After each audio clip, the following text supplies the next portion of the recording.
Çox ləzzətli karamelli cheesecake resepti bölüşürəm. Ən çox sevdiyimiz şokoladlı peçenya və yer fındığını əzib, üzərinə yağ əlavə etdikdən sonra qarışdırıram. Diametri 22 sm olan formaya yığıb, kənarlarını əlimlə hamarladıqdan sonra öncədən isidilmiş 150 dərəcədə 10 dəqiqə bişirirəm. Pendir, qaymaq, şəkər tozu, nişasta və yumurtanı qarışdırıram. Formaya yığıb, yenidən 150 dərəcədə 30 dəqiqə yanında başqa qabda su olmaqla bişirirəm. Sobadan götürdükdə çox yumuşaq olur. 5-6 saat saxlayıram.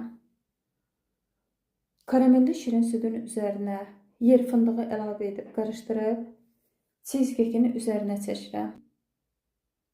Çox gözəl olur. Mütləq hazırlayıb dadına baxın. Hələlik.